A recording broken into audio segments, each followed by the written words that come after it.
Hello, my name is Rawan, and today I'm going to talk to you about the Indo-Mediterranean Empire. It started from 200 BCE to 600 BCE. The Indo-Mediterranean region contains Egypt, Syria, Iran, Iraq, and many others.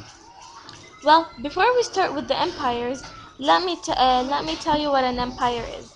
Empire is an extensive group of states or countries under a single supreme authority, especially an emperor or an empress. Well, now to the history of Macedonia, which is also Alexander's the Great Empire, and he conquered it and it was that long that it was from Greece to India to Babylon. Well, first of all, Macedonia was a small Copts kingdom in northern of Greece.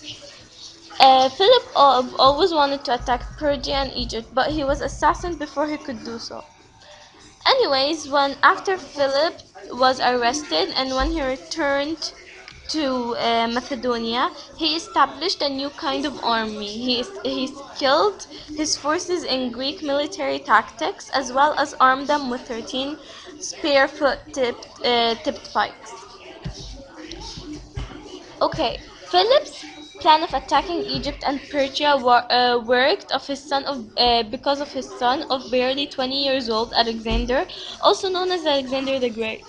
Alexander was one of the greatest emperors the world had ever witnessed, even though he was very young when he ruled. Alexander was very smart at trading. The route he made is still used today. In 332 BCE, he died due to high fever and some wounds caused by the fight when they returned from Babylon. Persia, from 550 to 330 BCE. And here is a map of Persia. The Persians were a group of Indo-European speaking tribes. At around 500 BCE, Cyrus II, the Persian's leader, um, conquered Persia, or actually started to put Persia on the map. In less than a decade, Cyrus managed to defeat the Medes. After he did, he went to seize his empire. The Persian Empire had a lot of various cultures due to people moving and migration. Athens, the Athenian Empire from 354 to 404 BCE. Here is a small map to tell you about the Athenian Empire. Greece was an assemblage of many city-states that sprinkled across the edge of Balkan Peninsula on the islands of the Aegean Sea. Also, with the west of Anatolian Peninsula, Athens defeated the Persians. Darius, the emperor of Persia, died before a second attack of Athens.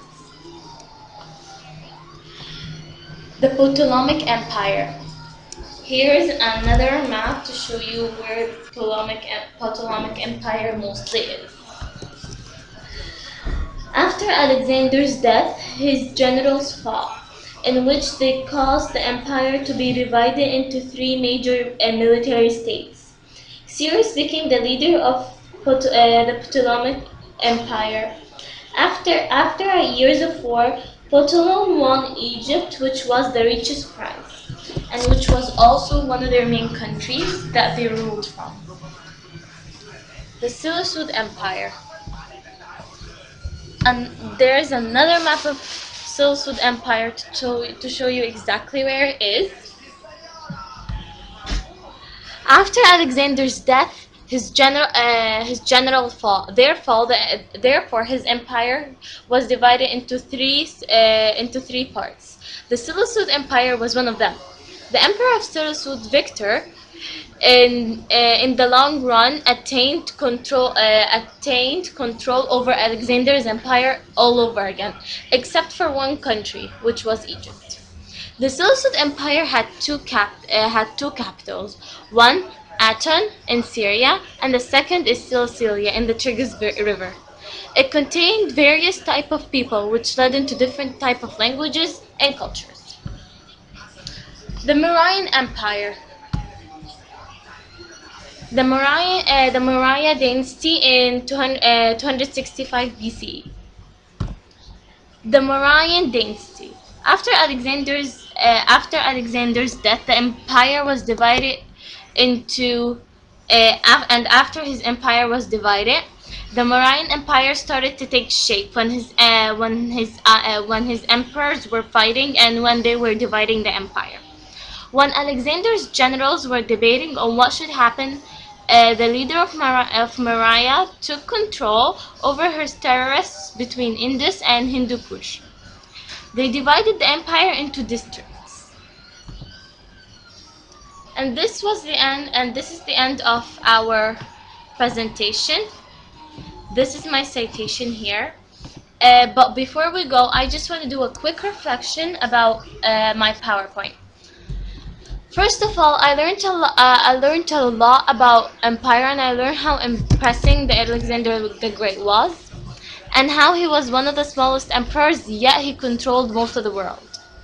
Empires are very important because cultures that we all know today have came from empires. With every empire that has been conquered on a different country, on a different land, had some exchanges of cultures, such as trade, religion, and language. Therefore, empires in the past have a great and big effect on our cultures, languages, today. And thank you very much for listening to me. And you had Rawan Nesdi from AIA.